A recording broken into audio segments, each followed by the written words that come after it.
আমি ৩টা ছোট ড্র্যাগনের উপর জাদুকরি ধুলো ছিটিয়ে দিলাম। মুহূর্তের মধ্যেই তাদের শরীর অস্বাভাবিকভাবে বড় হয়ে উঠল। তারা সময়ের আগেই পরিপূর্ণ শক্তিশালী হয়ে গেল। রাজা তাচ্ছিল্যের হাসি দিয়ে তাদের দেখল এবং এক লাথিতে বিশাল ড্র্যাগনটাকে দূরে ছুঁড়ে ফেলল। কিন্তু সে জানত না ড্র্যাগন নতুন একটি ক্ষমতা অর্জন করেছে। ড্র্যাগনের আগুনও তাকে আঘাত করতে পারল না, কারণ রাজার এখন অমর শরীর ছিল। সব কিছু দেখে আমি ভেতর থেকে অপরাধ বোধে ভরে গেলাম, কারণ মাত্র একদিন আগেই আমি সেই দিব্য তলোয়ার খুঁজে পেয়েছিলাম। এত শক্তিশালী জাদুর রানীও সেটার বিরুদ্ধে দাঁড়াতে পারেনি। লোহাকে মাখনের মতো কেটে ফেলার সেই তলোয়ার দিয়ে আমি সৈন্যদের সহজেই ভয় দেখিয়েছিলাম। পরে আমি সেই তলোয়ার ডেমন লর্ডের হাতে তুলে দিই, এই আশায় যে সে তার কথা রাখবে এবং আমাকে আধুনিক দুনিয়ায় ফিরিয়ে দেবে। কিন্তু তলোয়ার হাতে পাওয়ার পরই সে আমাকে বিশ্বাসঘাতকতা করে এবং রাজার সঙ্গে চুক্তি করে ফেলে। তলোয়ারের বিনিময়ে সে সেই চিরন্তন পাথর নেয়, যা আসলে তলোয়ারের মধ্যেই বসানো ছিল। সেটাই ছিল আসল অমরত্বের চাবিকাঠি। কিন্তু রাজাও তার কথা রাখেনি।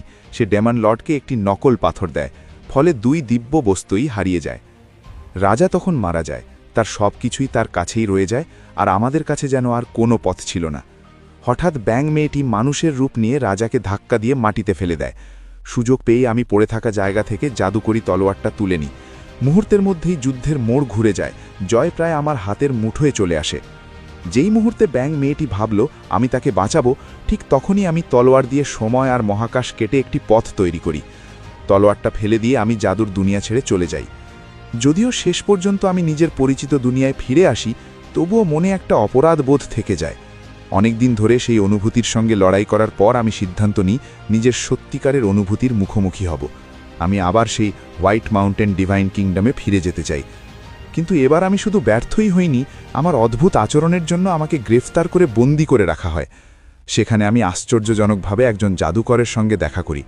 তবে তার সাহায্য পেতে হলে তার বাজেয়াপ্ত করা জাদুর ছড়িটা আমাকে ফিরিয়ে দিতে হবে। আমি দ্রুত গার্ডকে বুঝিয়ে রাজি করাই। সুযোগ পেয়েই জাদুকর একটি গোপন ঔষধ বের করে দেয় এবং বলে যখন আমি আবার সেই জাদুর দুনিয়ায় ফিরব, তখন যেন এই ঔষধ দিয়ে কারাগারে বন্দি ড্র্যাগনের শক্তি জাগিয়ে তুলি। তারপর সে তার ছড়ি ফিরে পেয়ে একটি পোর্টাল খুলে আমাকে আবার জাদুর দুনিয়ায় পাঠিয়ে দেয়। কিন্তু কারাগারে গিয়ে দেখি সেই ভয়ঙ্কর ড্র্যাগন আসলে আমার আঙুলের মতো ছোট। জাদুকরের দেওয়া নির্দেশ মনে করে আমি দ্রুত তার মাথায় ঔষধটা ছিটিয়ে দিই।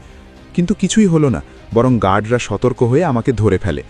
আমাকে নিয়ে যাওয়ার কিছুক্ষণ পরেই ড্র্যাগনের 3টে মাথা পানির উৎস থেকে সেই ঔষধ চেটে খেতে শুরু করল।